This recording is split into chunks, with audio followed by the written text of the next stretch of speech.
has my email. Why does anybody else need it? She called me one. She called me.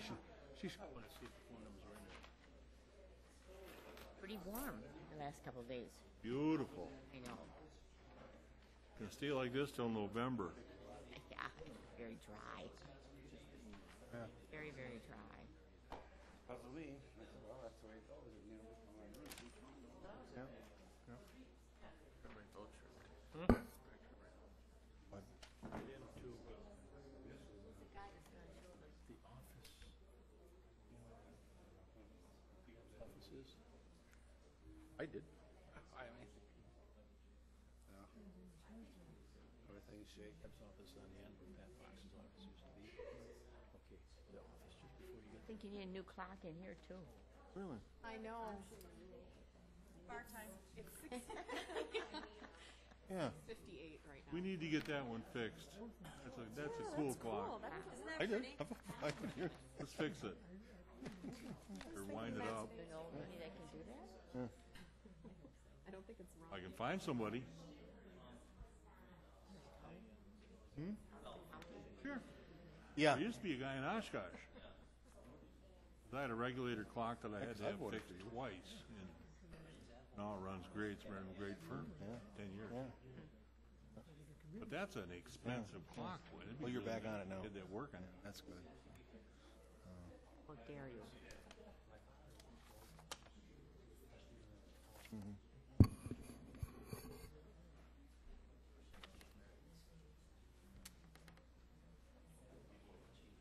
You don't have long life. So you guys are going to go ahead and put the furnace in and everything then?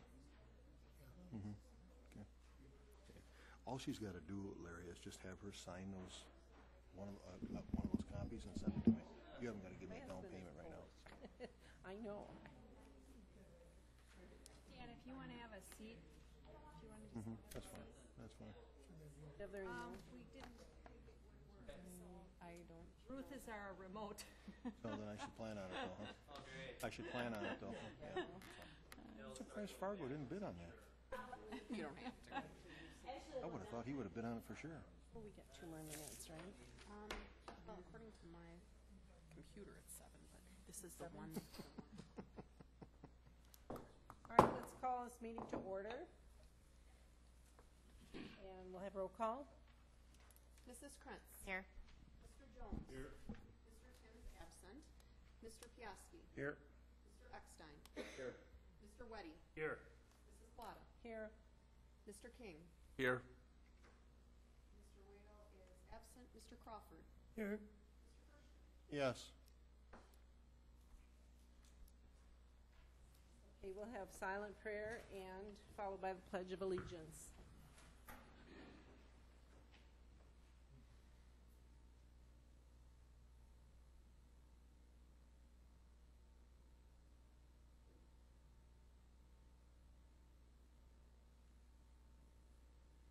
I pledge allegiance To the flag of the United States of America and to the republic for which it stands, one nation, under God, indivisible, with liberty and justice for all. We'll take public comments now, and we have Brittany Clausen.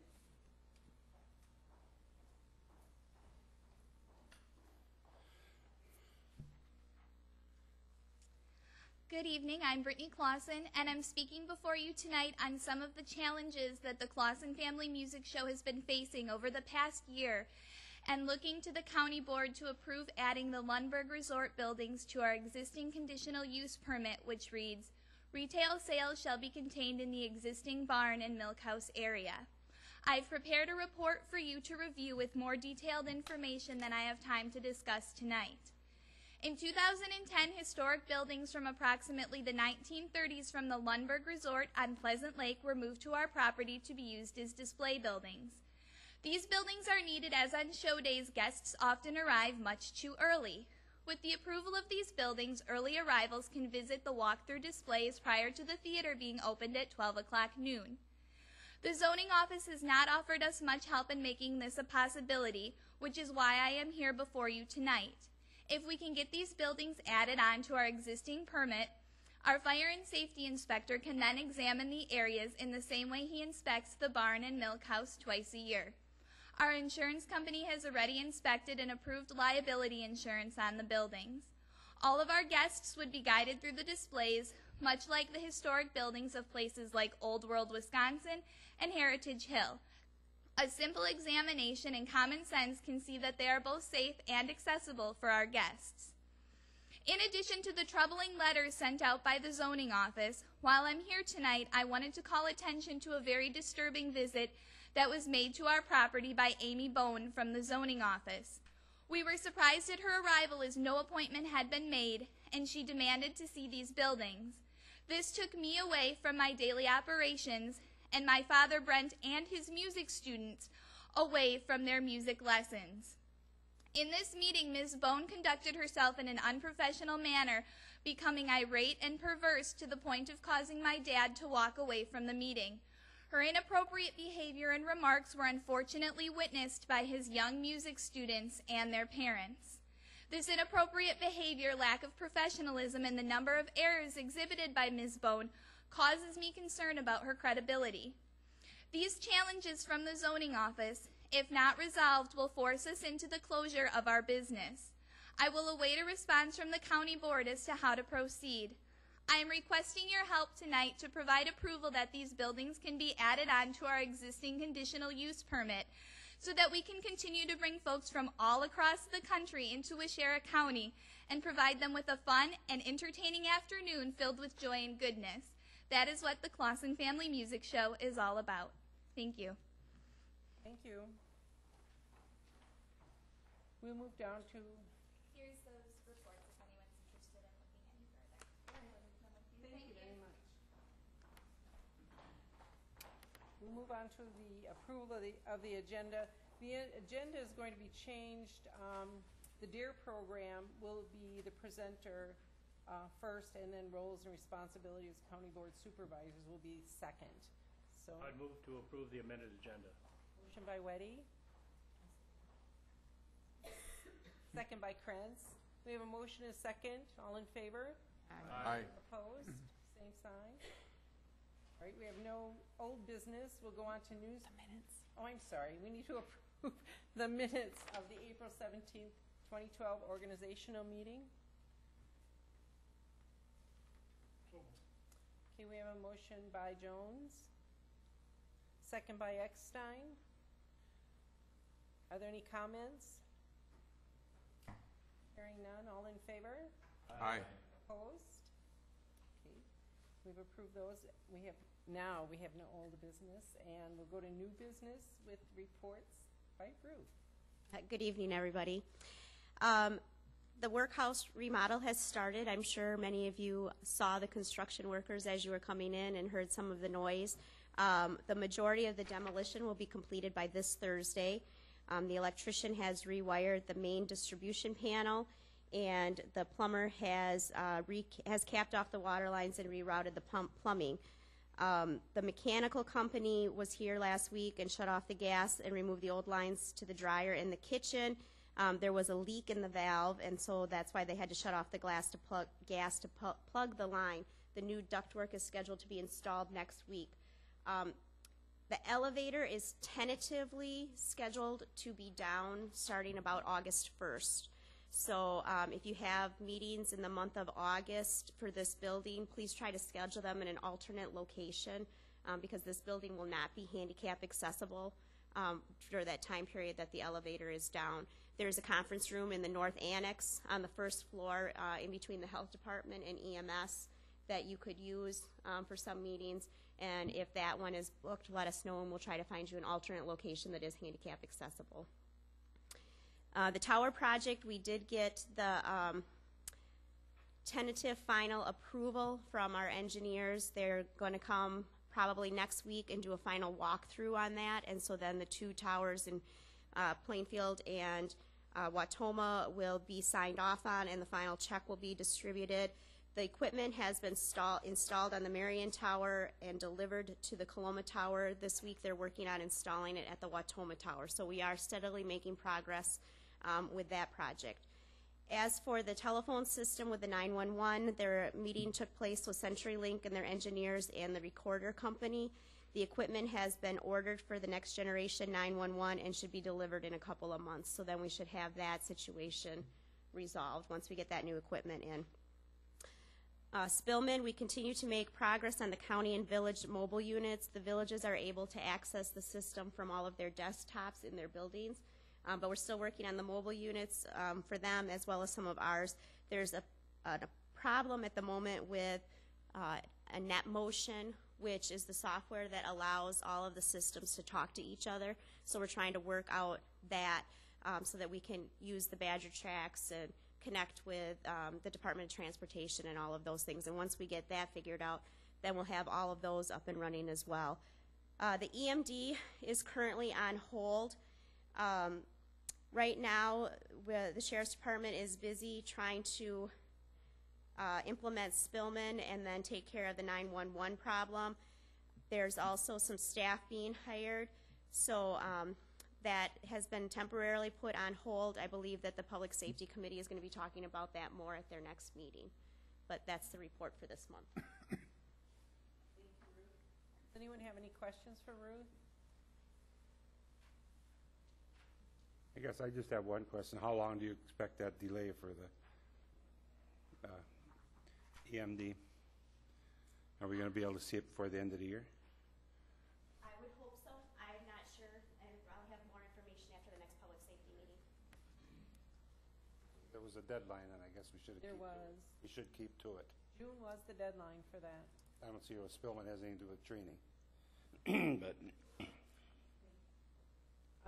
Now we have presentations. Leif, would you like to do the DARE program? I guess I came to introduce the DARE program. It's something we started in 95, 96, and it was really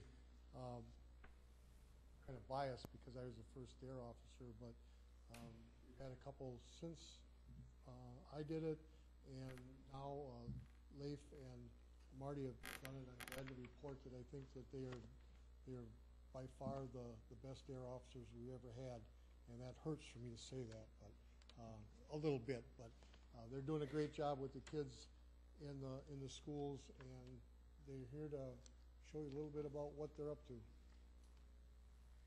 Thank you, Sheriff. Good evening. My name is Deputy Leif Hendrickson. It's a privilege for us to be here on a couple different levels. One, I want to thank you, the county board. This being a National Police Week, it's a special time for us as we celebrate law enforcement. So I want to thank you for your support of your local law enforcement with Sheriff County. It truly is a privilege to serve here. I've been here with the county for going on 13 years now, formerly Minneapolis Police. My partner in crime tonight is Deputy Wiesner. He's going to be helping me as we kind of give you a couple different ideas of what we actually do in the DARE program here in Washara County. I brought some good examples of some of the things that we've done, personalizing our shirts that we actually pass out to each of the students. My son's here tonight. He's a Parkside student, 5th grade. He's wearing his Watoma shirt. But each school, what we've done is we've put their school logo right in the middle of the I Dare You, which turns out to be a personal challenge for each of these kids as we're going through this 13-week program. We're touching on a number of different very important topics ranging from marijuana, alcohol, tobacco use, bullying, cyberbullying, all those types of things. And it puts Deputy Wiesner and myself in the classroom every week for those 13 weeks. It's been a great experience, very positive in a lot of ways. One of the specific reasons, as he's holding up the different shirts, I wanted to come and thank you. If you did not realize this or not, we had the privilege this year of hosting a very special speaker for our DARE graduations.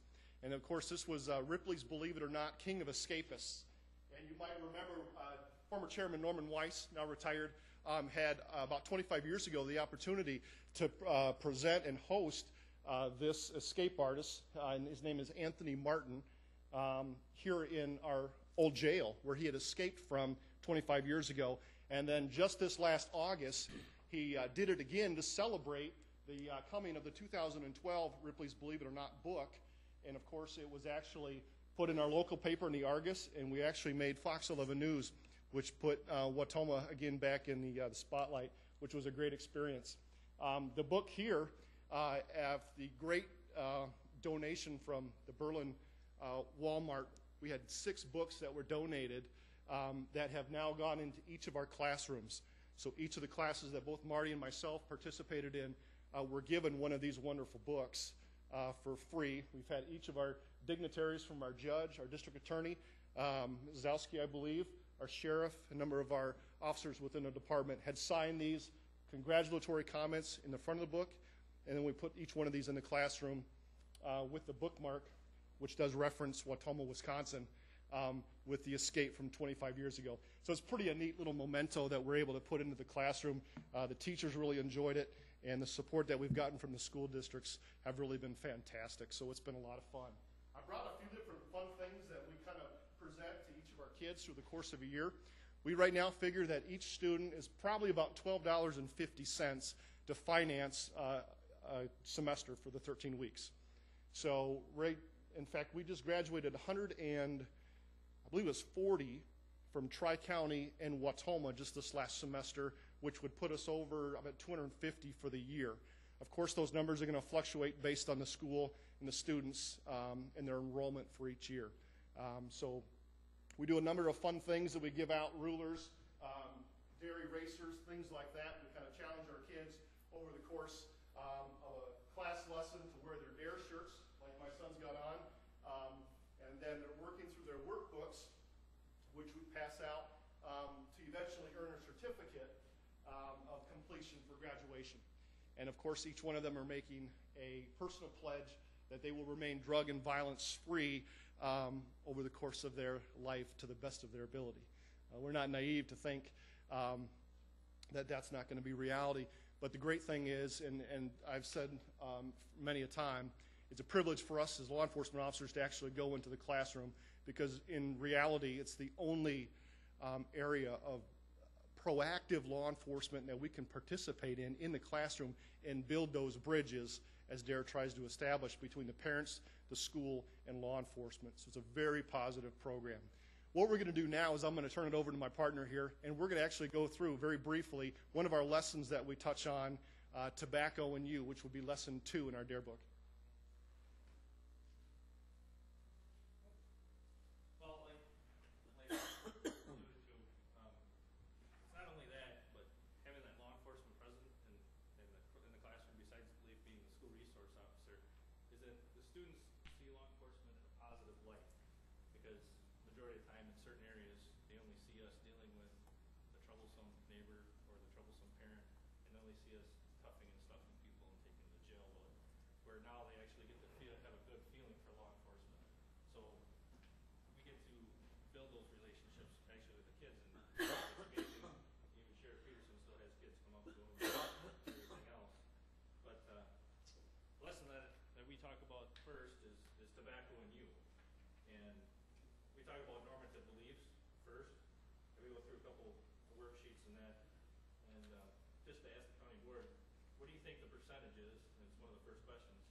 I'd say about 40%.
Studies correlated in the 1930s and 1960s, finding that it was bad for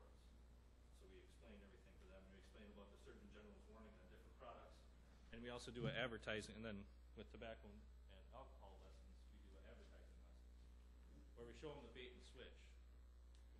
Candy cigarettes, the products that look like what they use, bubble tape, and now most chewing tobaccos come in different flavors, like apple and vanilla and cherry blend and stuff like that, root beers and that sort of thing. And we talk about the harmful effects of tobacco. This is Leif's jar of tar that he shows them as to why the people have so many colds and upper respiratory problems, is that when they inhale the smoke, it blends with the water vapor, and it goes across their alveoli and coats them, causes it harder to breathe, and causes all the nasty health effects. Because basically, they're making tar in their lungs, the same kind of road tar that's on the road, and it's sticking out in the summer, and they're trying to ride their bikes or roll. This represents 20 cigarettes for 1 year's time. 20 cigarettes in 1 year, that would be in the lungs. And the major thing that we ask them is, you know, on the first day we get to know them, we always ask them, you know, which tool do you think we use the most? You know, and first is the gun, the radio, this, that, and the other. And what we teach them is the other DARE acronym is for define, assess, respond, and evaluate. And we go through kind of a scenario of, you know, Deputy Wiesner's driving around and there's a car accident at E and double E. So first we define it, you know, they say car 20, there's an accident. And I ask kids, well, what should I do? They said, well, you should get there. I said, well, how should I get there? Well, like, turn on your lights, drive as fast as you can. Well, I'm like, well, we have to drive with due regard. So we define that problem. There's an accident and I have to get there. So we go through the situation time after time again, the DARE decision-making model, to assess, respond, and evaluate, because we show them that they have everything that they need just between their ears. About all of us are about the same, minimum wage from the neck down. So we explain to them that that's the most important tool that we have is what they're going to be educated on, and that tool that they can carry with them to define the problem, assess the problem, challenge, or opportunity, respond in an appropriate manner, and then go back and evaluate. Does it make a good decision, yes or no? And we draw the productive loop, where they make a good decision, they go back up to the top, and they stay at the top, and their wheels keep turning. They're gonna roll along in life. If they make a bad decision, they might fall off the road, but they can always reevaluate and come back up to the top. So, you know, we're not that naive enough to think that kids are gonna make decisions correctly the first time. So we try to give them that right off the bat, and there's different situations and scenarios that we go through, not only in the classroom book, but actual acting out scenarios with the students also in different lessons. And there's a total of 16 lessons if we could teach them all, but we run our program for 13 weeks. And it varies from tobacco, alcohol, marijuana, inhalants, over-the-counter and prescription drugs, peer pressure, cyberbullying, and some friendship foundations, building healthy relationships. So that's in a nutshell basically what we teach them in 13 weeks. And it's about an hour lesson for each. So I'm in the classroom for 13 weeks, Blake is in the school much more, but I assist with Wild Rose, usually in Tacoma, the larger school districts, where there's more students and more to get through. Yeah. So that's showing is. Yeah, very good. One of the things that we require of our kids to graduate, like I said earlier, was to make that personal pledge or statement. Before, what they would used to do is have each student write an essay out, and we'd have this ton of paperwork that we'd have to go through and check through. But what we did is we changed it up last year, and we gave the kids an option. You got one of 4 different projects that you can do. So now what we do is we call it our DARE project. We give the student an opportunity either, especially with our technology today, with our students as they're so quick to pick it up, to give a PowerPoint presentation is what you're going to see tonight. That's my son is going to kind of explain to you. PowerPoint. They can do a video presentation. They can do a trifold, like a big science type trifold poster, or they can also do the essay. So we give them the opportunity to really work on a subject or a topic that they feel comfortable in, and they get all the material down, the facts that we're looking for specifically, and then of course incorporate their DARE pledge, which is kind of the final outcome of the project.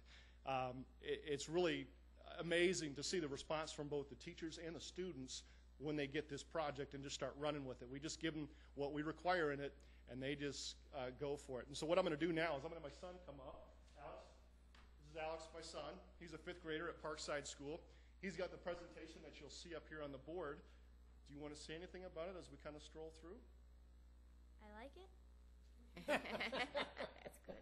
Yeah, he had to say that because I'm dad too. But no, in fact, this was a privilege for me to be able to be the DARE officer this year and have my son in class. I know it's kind of an anomaly, but it truly was a great time. Got a bunch of great kids coming up in our schools. I don't know if we can just play through this as the presentation.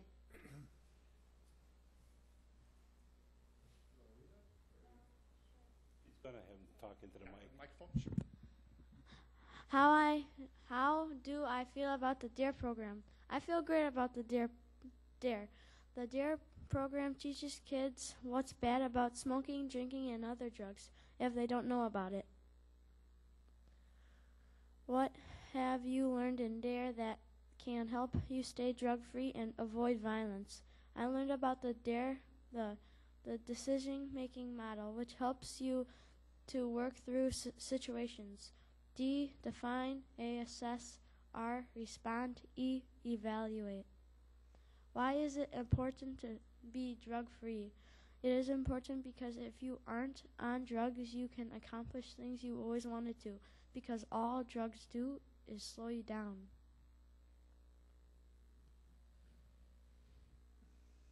Tobacco facts. Exactly 3,000 non-smokers die of lung cancer every year by breathing in other people's smoke.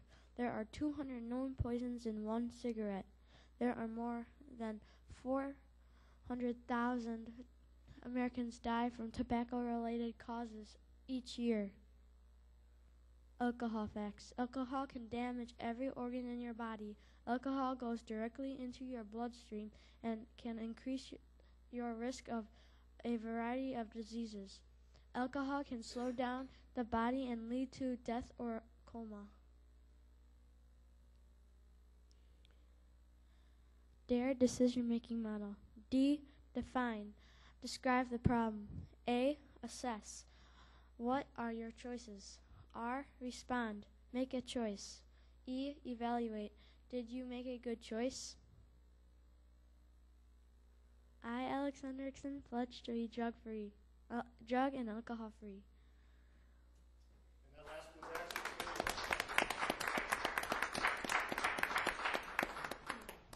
that last slide was actually a video that he put together from the iPod, tapped it into the PowerPoint, and it played it, and it was really a neat deal. You can imagine the different variety of things that we get from our students that come in, that we go through and we kind of evaluate and check, and then we actually pick 3 different project winners that we honor based on the content, the application, and the visual pop that they put together in their project. And so those are each given medals that we award for their efforts, which is a great culmination.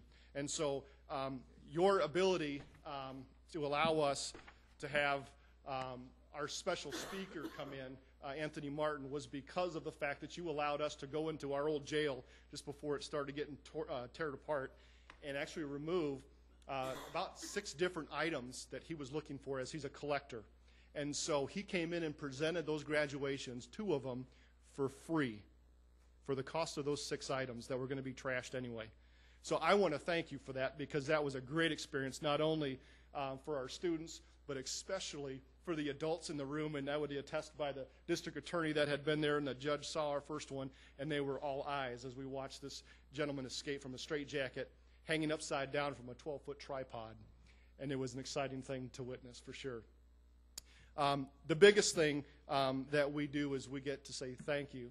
And when we get the thank you cards from the kids coming in, based on the impact that we're having on some of these, it's just a phenomenal thing.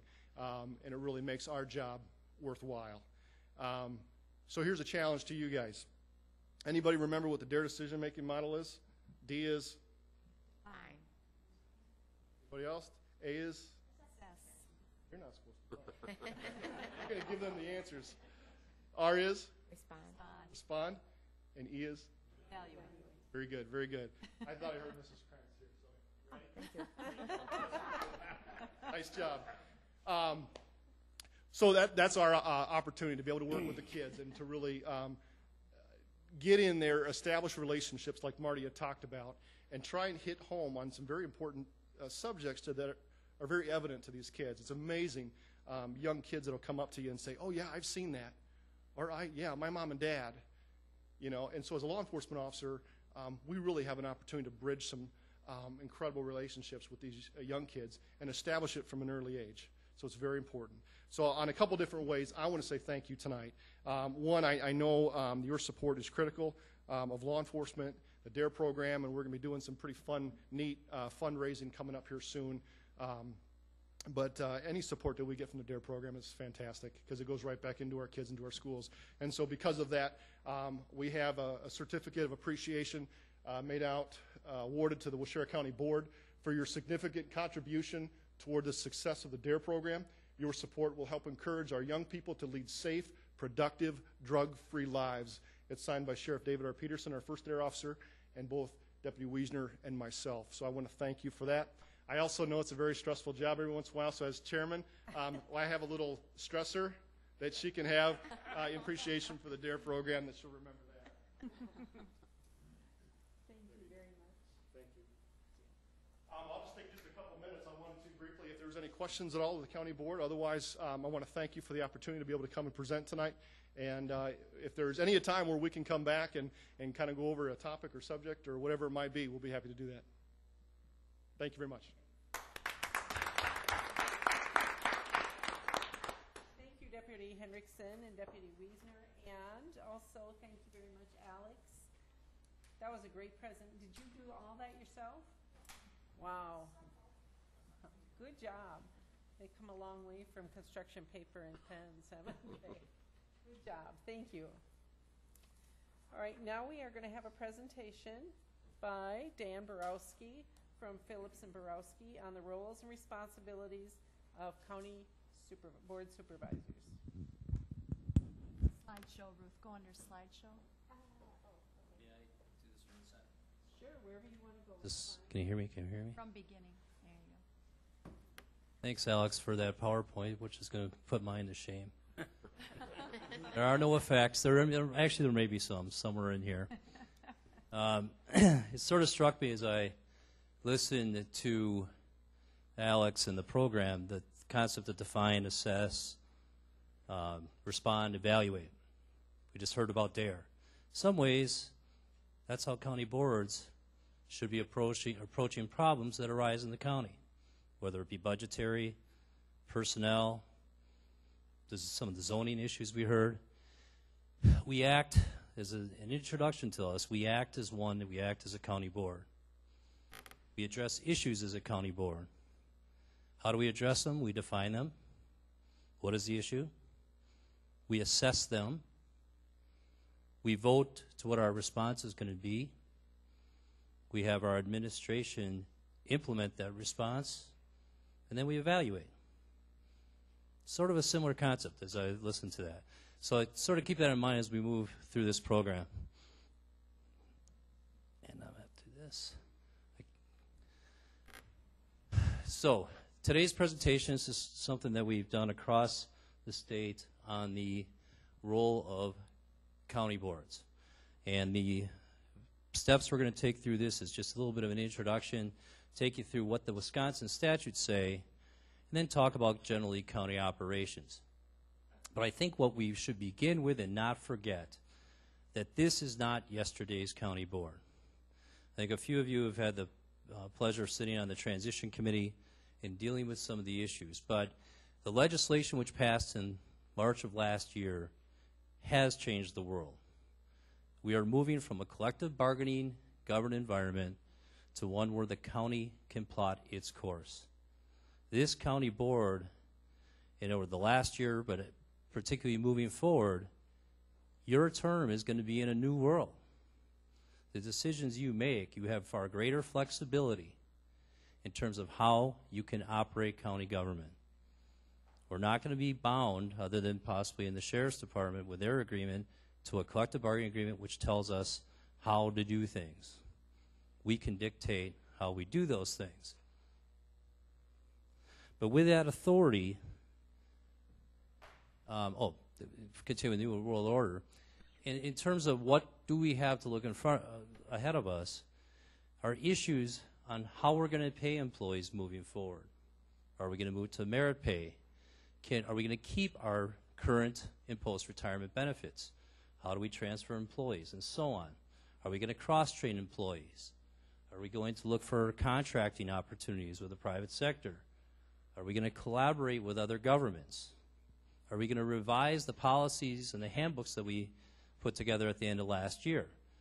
We've been in collective bargaining for 50 years. We adopted a new handbook, but I think we would be foolish to think that we're going to get it right 100% the first time. So this board has a lot of issues in front of it. We know that as far as funding it goes, we're going to have less and less money. What is the challenge? Well, now we have this freedom. The question now is, how do we exercise that freedom? And with freedom comes responsibility. And so as we move forward and address issues, we may have freedom, but we have to exercise that freedom responsibly. How does a board act? You were elected as county board supervisors. You don't act individually. We act as a board. When the board delegates matters to the committee, we act as a committee, but we always act as one. And that's more critical than ever with the freedoms we have, because we now do have the ability to say, we're going to change that. But not one board member can do that. The board itself acts as one.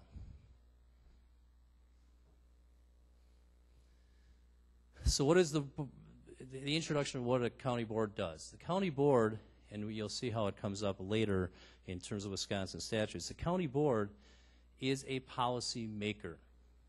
Your role is to not micromanage administration, staff, or county operations, but to establish policies, meaning rules and guidelines under which the county is going to operate, and which creates established expectations for performance for the administration and the staff, and through which performance of those hired to implement the policy can be evaluated. So what we're talking about with policy management is you're at the high end. And as you'll see later, you're like a legislature. You make the law, you make the tough decisions, and then you hire people like Deb, your department heads, to implement those decisions.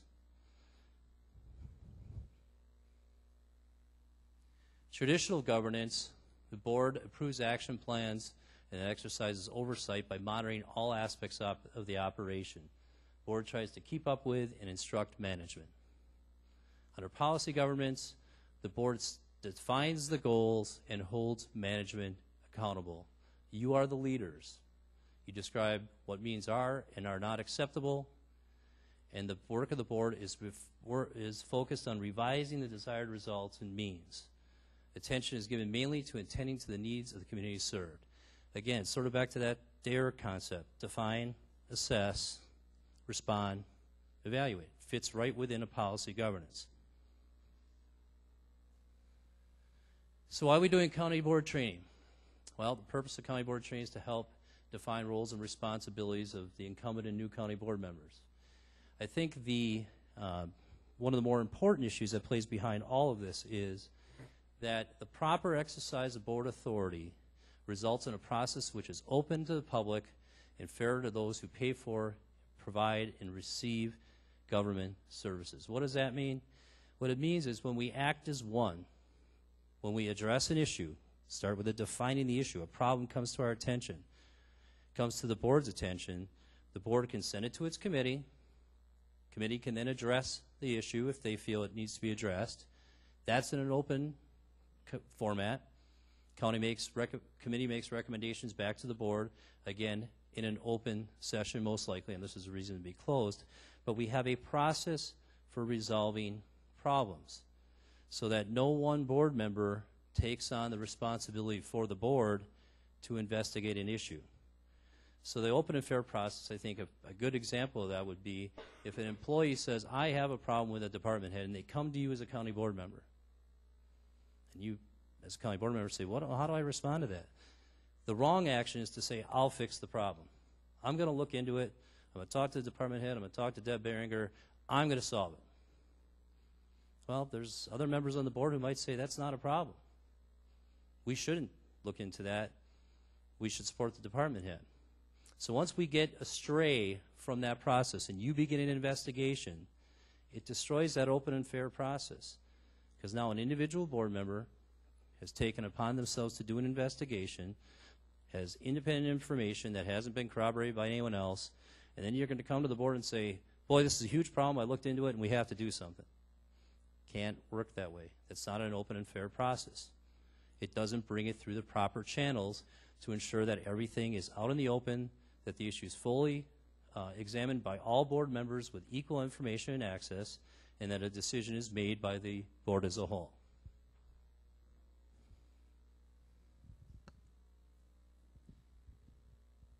So where does the concept of policy governance come from? And I'll try to rip through this a little bit because it is a little bit legalistic, but it's worth looking at anyways.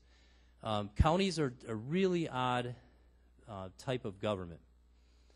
Municipalities, for example, cities, villages, and others have what's called home rule authority in our Constitution. They can basically decide by the Constitution to decide the means and methods and take on and address whatever issues they want to address as long as there's no state statute to the contrary.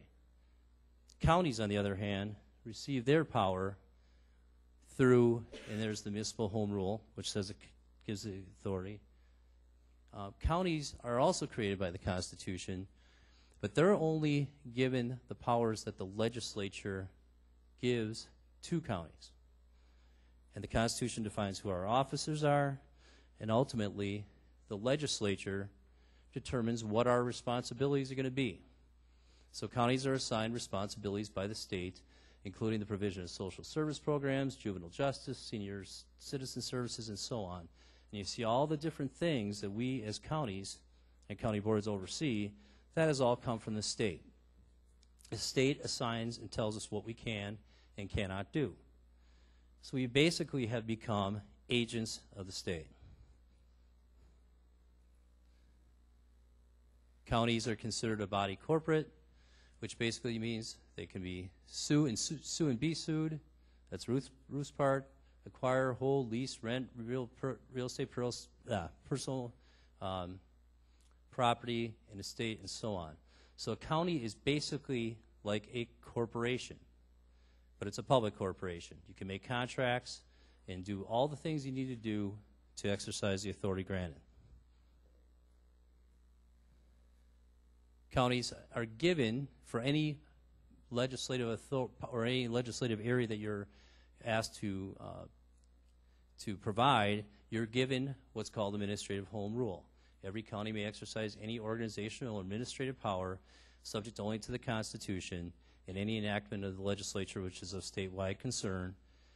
And this this power is to be construed broadly. So what that basically means is when we are given the authority to oversee a program, now funding is a different issue, but we have the ability to organize and administrate that program as we see fit.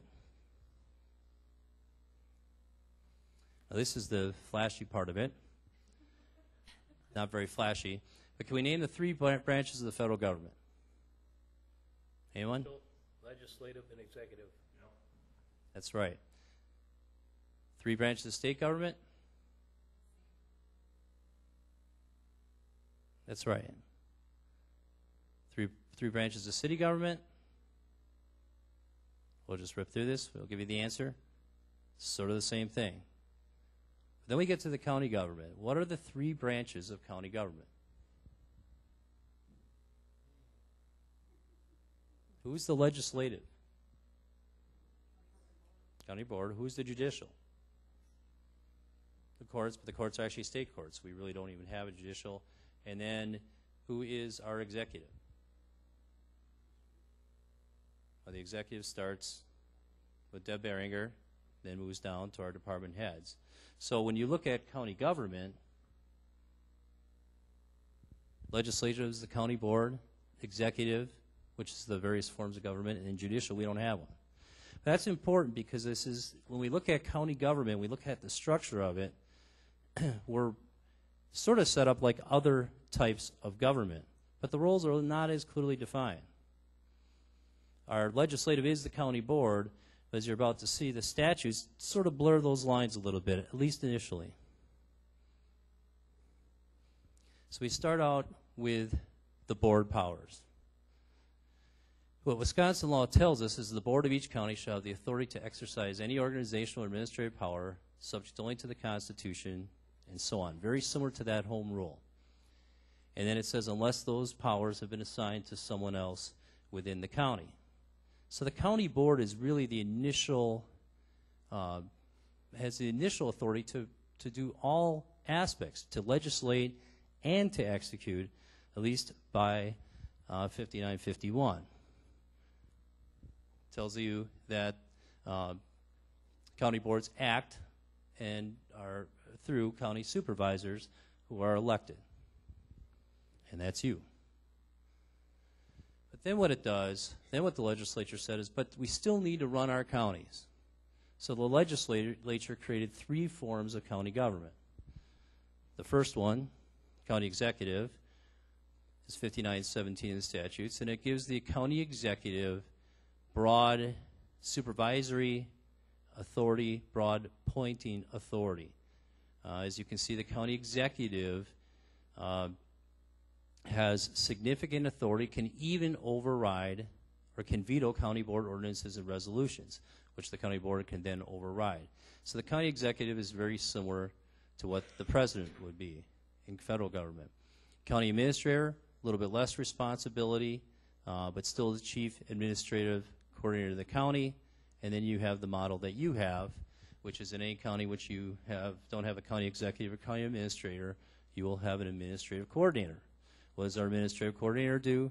Administrative coordinator shall be responsible for coordinating all administrative and management functions of the county government, not otherwise vested by law and boards or commissions or another elected officers. So that becomes, by statute, your executive branch, but just not with the same level of authority that the other 2 types have. And then you have other positions within the county. So what is the role of a supervisor? The supervisor is to serve primarily as a legislative function.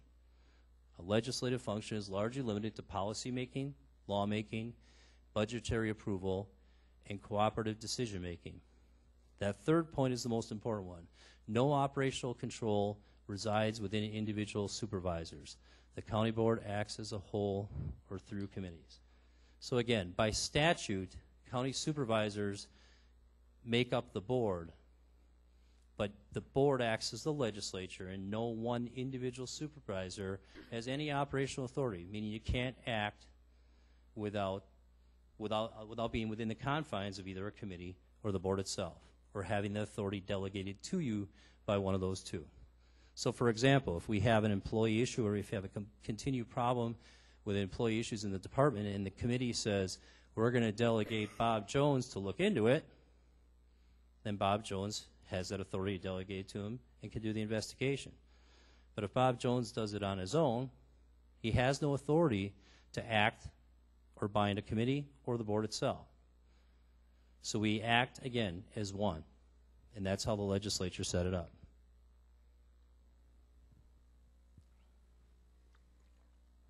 Wisconsin courts have also recognized what the role of a county board is.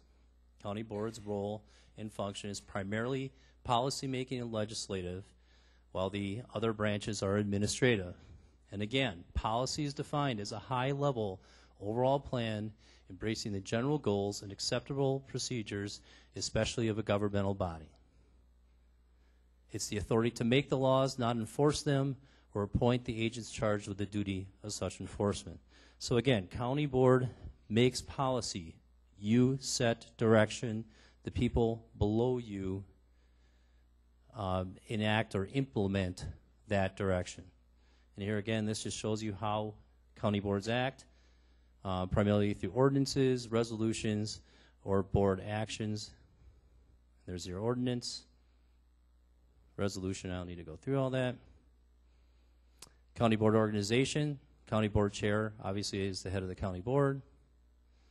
And committees perform the duties prescribed to them by the county board. We have statutory committees, which I'm sure we're all familiar with. We have, some of my standing committees were lost. But in any event, we have standing committees as well. So the legislature has basically told us again that we're in a legislative role, a policy-making role. So our relationship as we move forward and act as county board members must be consistent with the statutes and the Constitution. The role is that of a visionary. Now, that's my Andy Phillips line. You probably didn't know you were visionaries, but today you're a visionary.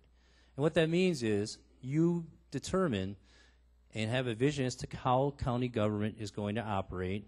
You set the goals. Again, define, assess, respond.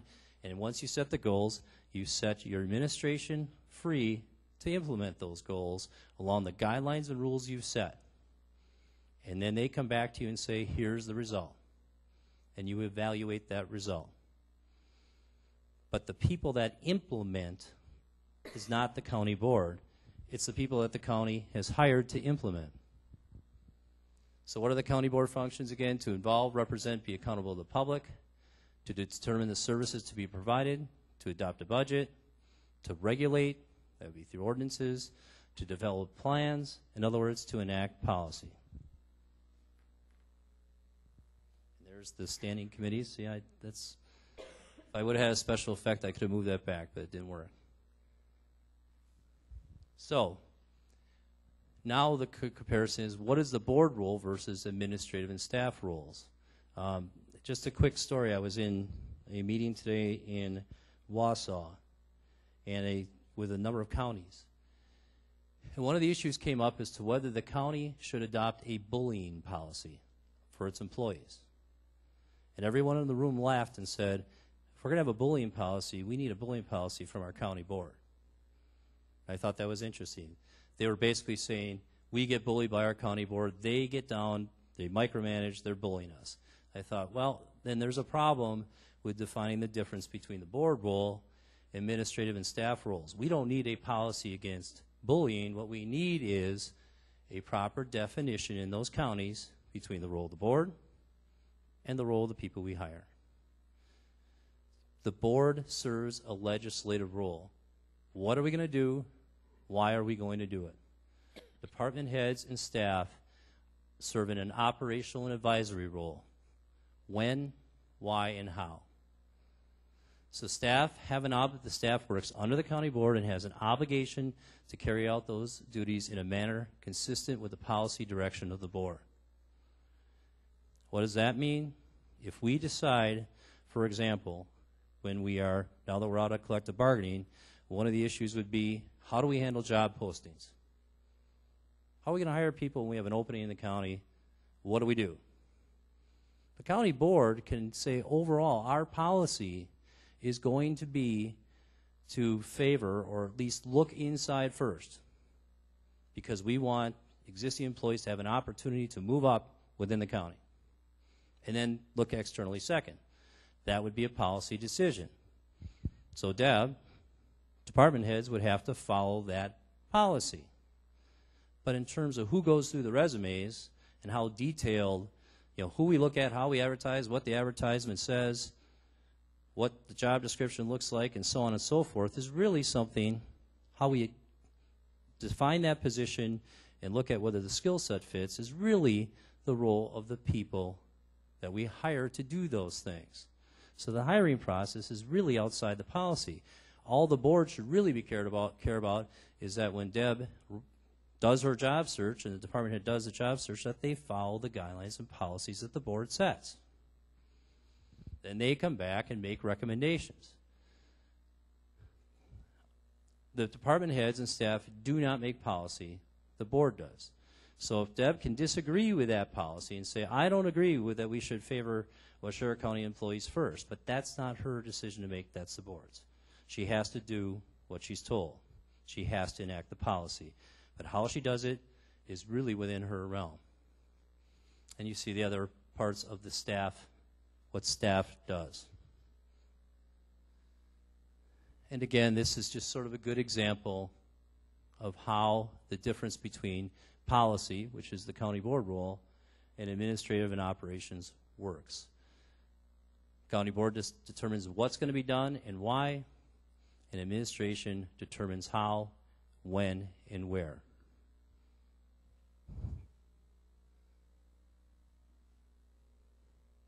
And again, this is just a little description of the differences in the roles and what the role of administration and staff is.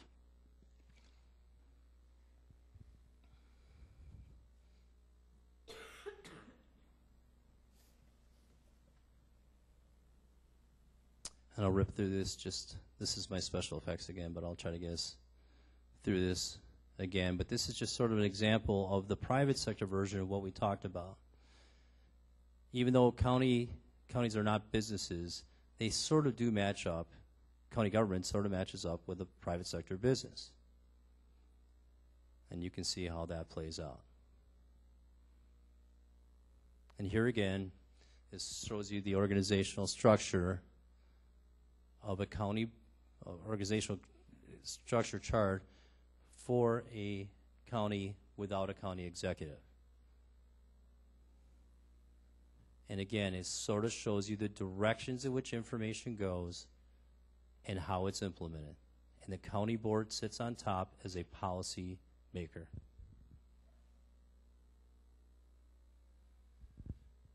So again, not to harp on it, but Chapter 59 implies the following for county boards. You shall not micromanage. The division authority makes sense based on the characteristics of supervisors and department heads. What does that mean? Well, if we look at it, although many board members have their own experiences, there's a distinction between the board and staff. You look at their characteristics, staff is hired based on its education, its experience, its background. It may be bonded. They're required to remain professionally current. They may belong to professional associations. The board, on the other hand, is elected by the people, has a local connection to the people, may have individual skills and experience, but you're not being elected for any specific position within the county. You're elected to govern.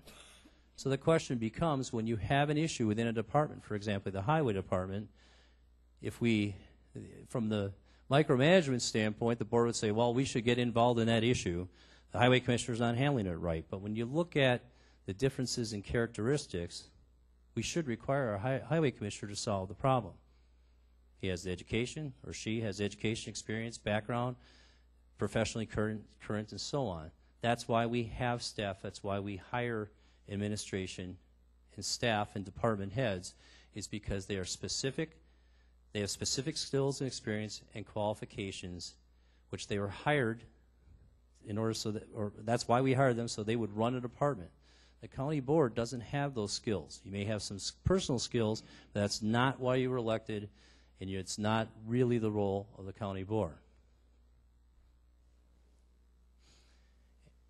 And the example I like to give, and Ruth's here today, I think that a lot of the issues that I see in terms of micromanagement will become one, and I actually had a board member in a different county very close to here stand up in the middle of the presentation and say, but I can run that department better. And I thought, that's interesting. And so I turned and I said, well, would you run Ruth's department? Do you have a law license? Can you practice law? Do you have the experience? Do you have the expertise? You know, what's funny is we might dabble in other areas as county board members, but we would never touch Ruth's department for all these reasons. So my question would be, if we're not going to practice law, then why would we practice human services or highway or zoning? That's why we hired specific people with expertise. We should oversee them and direct them, but let them do their jobs and use their skill set to achieve the goal.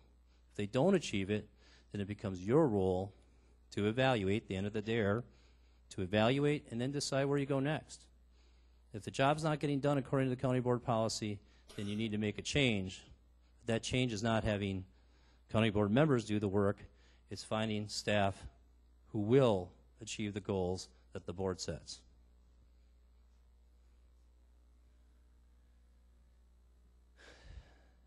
And again, this just sort of repeats what we've been through before.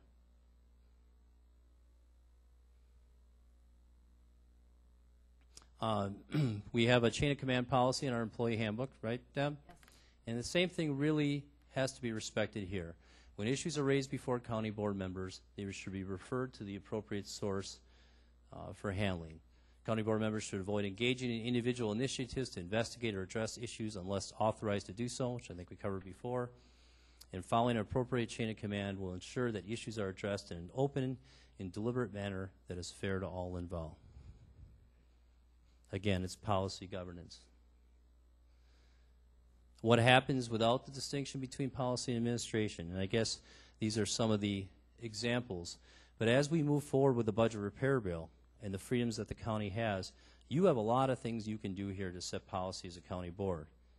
If you want to get through all the things, all the freedoms we now have under Act 10 to essentially redesign county operations, getting into the actual implementation, having the county board get into the implementation and micromanage creates waste for a lot of the reasons that we have here.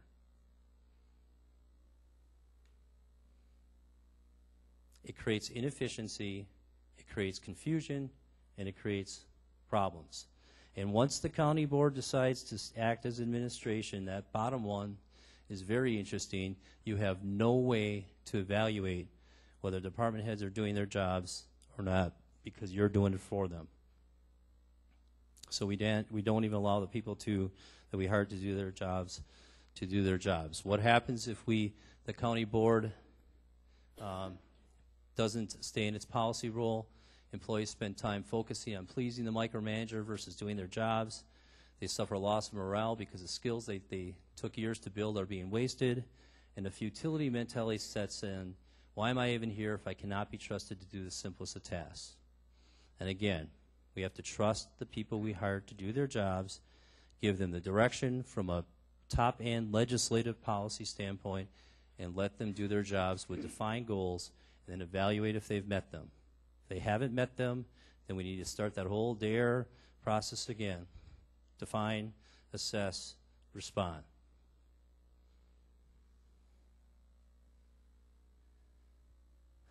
So, how do we move forward as county board and administration?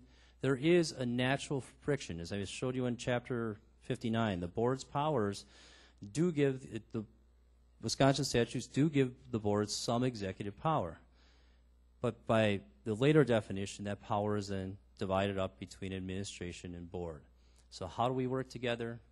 It's understanding your role as a county board member and try not to interfere with that of administration. Now, there may be times if you get a report from someone that says there's something illegal going on, that may require you to make an immediate phone call or try to call the sheriff, whatever, take matters in your own hands. But other than something like that, we have to go through proper channels. You need to devote the time to do a good job, read background materials that administration prepares, admit what you don't know, do not jump to conclusions, and instead hear and weigh all the facts. And the facts need to be presented to you by your administration. Keep your mind open to change, and I think this second bullet point is really important. Understand that your administrator, and that doesn't just mean Deb, that means the department heads, are practicing a career, a highly complex one for which they have prepared with formal training, in most cases years of experience. So they are uniquely qualified to implement your policies. And again, some of this becomes repetitive. Do not become a complaint department. Communicate with staff through administration as much as possible. And that means when someone comes to you with a complaint, you don't investigate it on your own. You probably best not to even respond other than to say thank you for making me aware of this. If you think it's something that has to be addressed, bring it to the board or bring it to Deb first, and if it's necessary to an appropriate committee if it's at that level. But that will keep the proper process in place. The next one is also, I think, very important. Do not make promises outside board meetings, not only for legal reasons, but out of respect for the ethics of the situation and regard for other board members. As soon as you get a complaint, even if it's from a citizen saying, I don't like how my road is being plowed, and you say, I'm going to look into it, you are deciding for the rest of the board, and that's not how governance works. If we have a problem with plowing, we can address it at the highway committee level. We can note it, possibly give the citizen, the phone number of the highway commissioner might be the best thing you can do is have a little Rolodex of your department heads. And when you get a complaint, tell them to talk to the department head. But as soon as you act on your own and say, I'll fix that, you're acting outside of your authority as a board member, and you're acting, you do not act for the board. And that creates problems if you proceed to say, I will do something or I will get something done, because you cannot commit the board that way. And again, this sort of gives you a few more guidelines as to how to handle complaints through an appropriate chain of command. And I think some of the first points are very important. If someone complains, you don't want to say, I've heard that complaint before, you're right, the highway commissioner is out of line. That's not your role. It's not a comment you should make. Take the complaint seriously. Ask the person to put it in writing if you feel it's appropriate, and then the board can handle it, or Deb can handle it in due course. Here's another thing that's a mistake that's frequently made. If you have to criticize an employee, don't call the employee out in open session.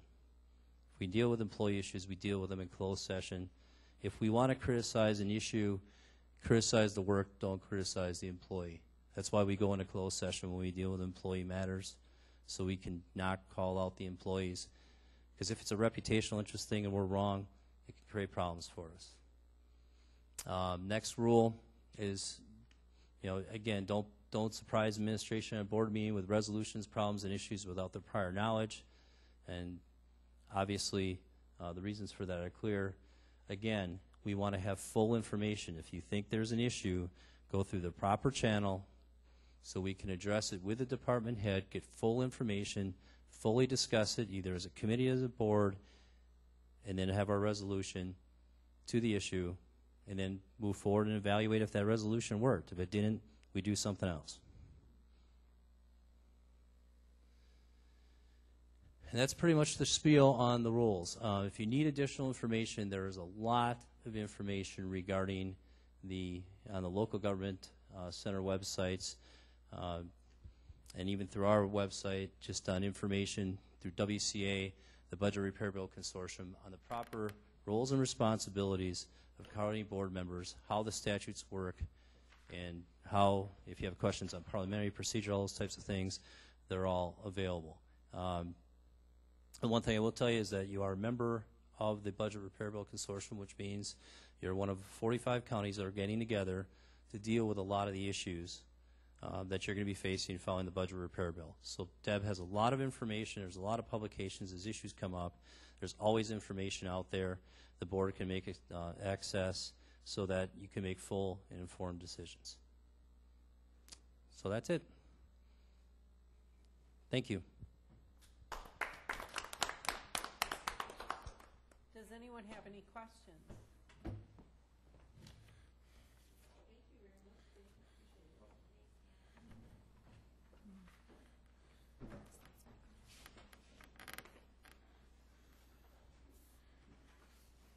We'll move on to discussion and possible action item. Motion to approve or deny the claim of Dawn and John Sable.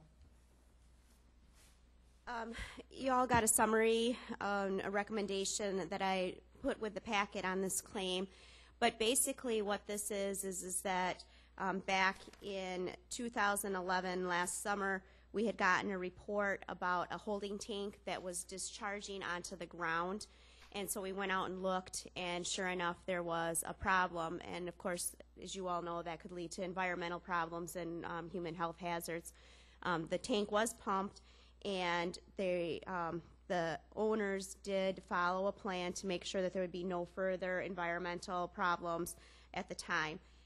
Since that time, we've been trying to get a new system put in on the property, and our position is that the codes put out by the state and enforced by the county specifically state that a proper working private wastewater management system has to be installed on all property that is intended for human habitation.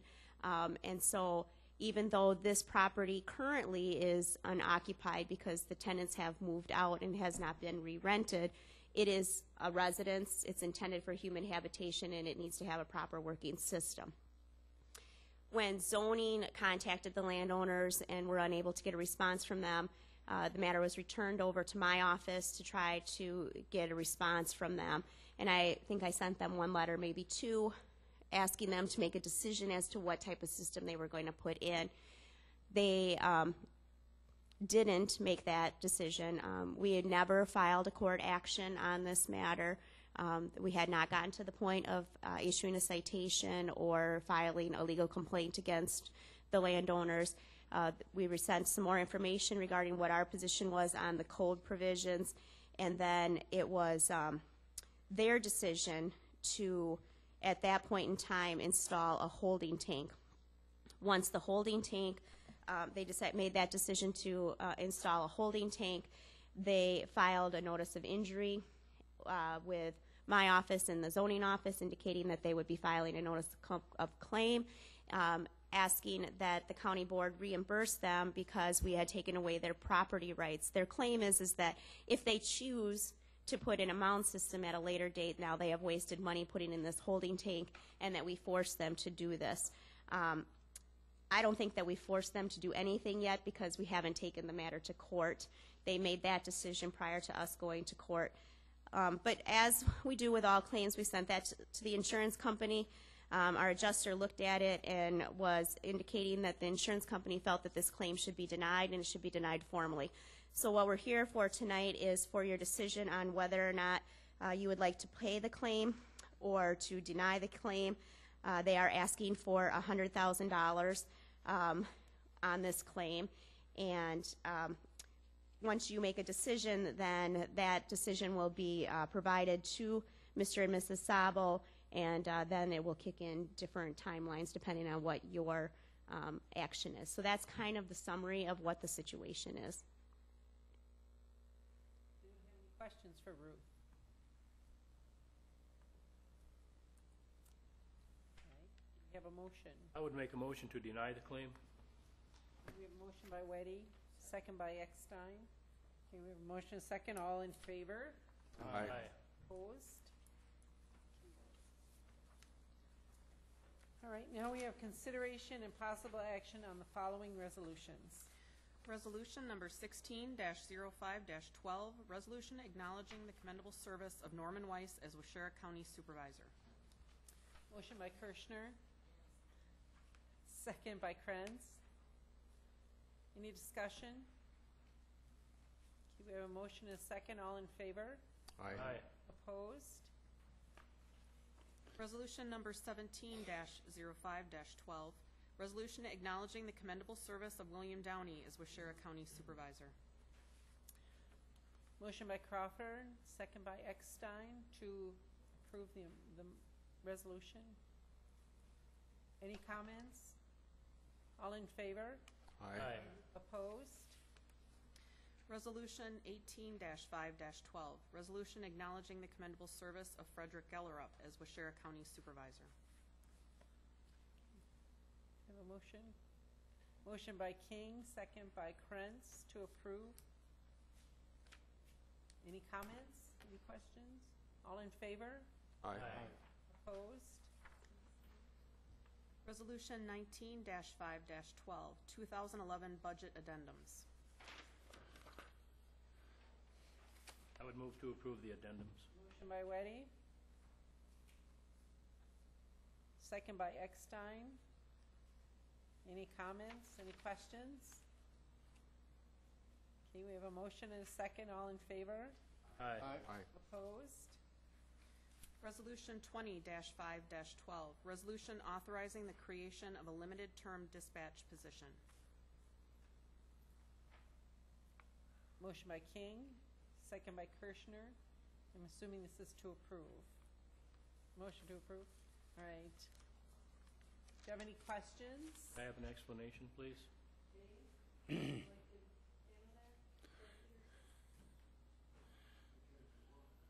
Well, I'd appreciate it. It's either you or me in.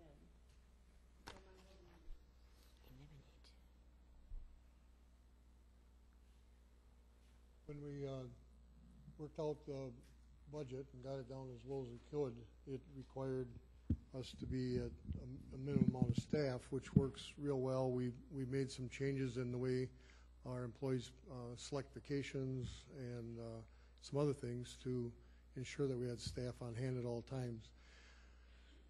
It requires 5 people to be on duty at all times between dispatch and corrections, and we've cross-trained enough so that it would cover vacations and 1 or 2 sick days here and there.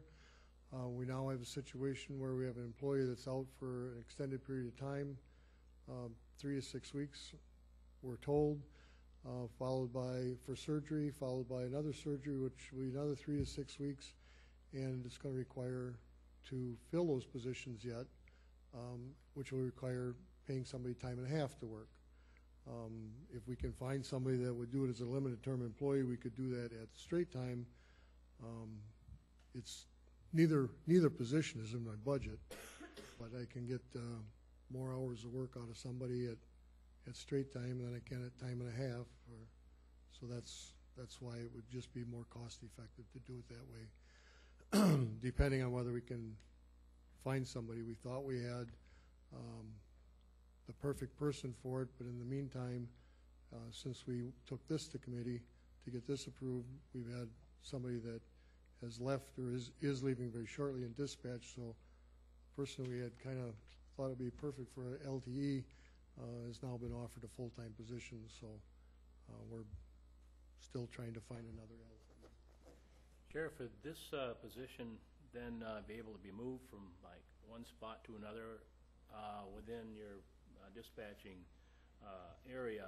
In other words, what I'm saying is if someone had to take a medical leave of absence, say for a month or 5 weeks, 6 weeks, whatever, and the fill-in would take care of that position then, and perhaps at another spot later on for another person, is that it? Or would it be one person the whole year? Only in dispatch. That's what I meant, in dispatch only.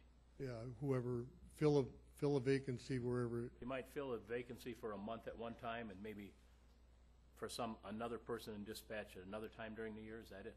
Yeah, the only caveat to that is that once we get them trained, they can't expect somebody to come in and work for a month or two and then take a month or two off and keep their skills sharp. So what we have done, we had an LT before, what we did, we would schedule them at least probably a couple of days within a 28-day period where we can bring them in, give somebody else something else. We got plenty of work to do, something else to do just to keep their skills fresh. So it would only be used to fill vacant shifts for dispatch if there was not one of our relief officers available to do it. In other words, if I had a higher time and a half, I would rather hire bring the LTE in. Okay. Any other questions? Thanks, Sheriff.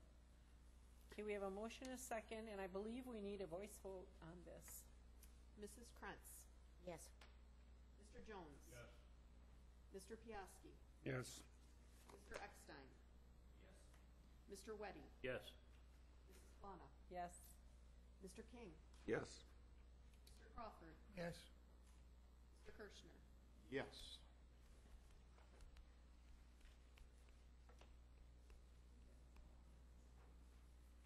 All right, now we have some appointments.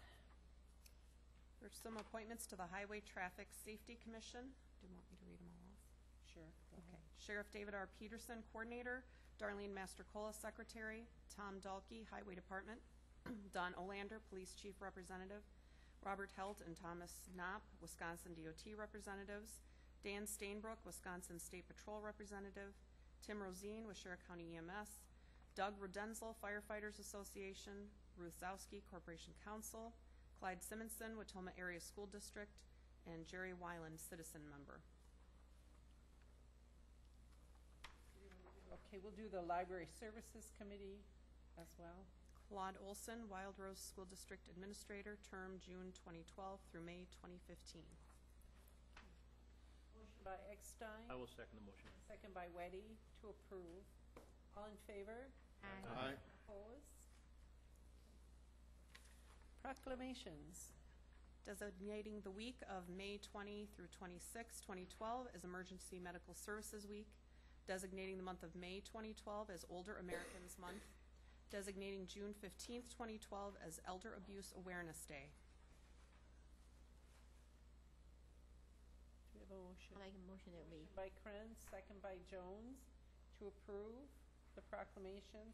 Also, I want to add that I believe it's Saturday, isn't it, Deb, that emergency services will have, what exactly are they going to have? It's the fun fair and street dance from 4 to 11 p.m. So if you can make that, that's right out here in our little street out here, isn't it, Deb? Yeah, kind of wraps around the street and goes up to that front park. We have a motion and a second. Are there any questions? All in favor? Opposed? Same sign. All right, are there any suggestions for future agenda items?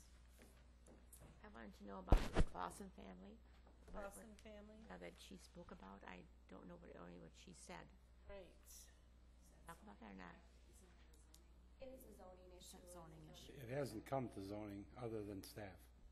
It hasn't been discussed at zoning. Okay. Maybe tomorrow we have a zoning meeting. We might be filled in. So, what would it be all right for them to bring that back with a report next month, or let us know what's going on? I think that's Terry's job to decide what we're going to do. You know about it, but nobody else knows about it to speak of. Well, that's the question Bernadette had, you know. It hasn't come before our board yet. Hasn't came for the board, but Okay, thank you. And we'll find out when it's time, I guess, Bernadette. All right, do we have anything else? I just want to mention that Todd Berry will be in Watoma on June 21st. He gives a non-political overview of the state budget and economy, and it will be down in the demonstration room at 6 p.m. And I would encourage all of you to come to that. He gives a lot of good information and explains it in a way that's easily understood and will help prepare us for our next budget cycle. 6 p.m.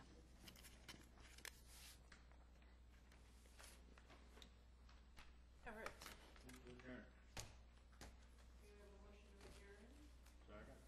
And a second, motion by Eckstein, second by Jones. Any discussion? All in favor? Aye. Opposed?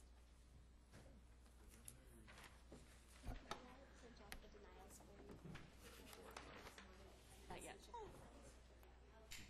Bring them down to you tomorrow. No problem.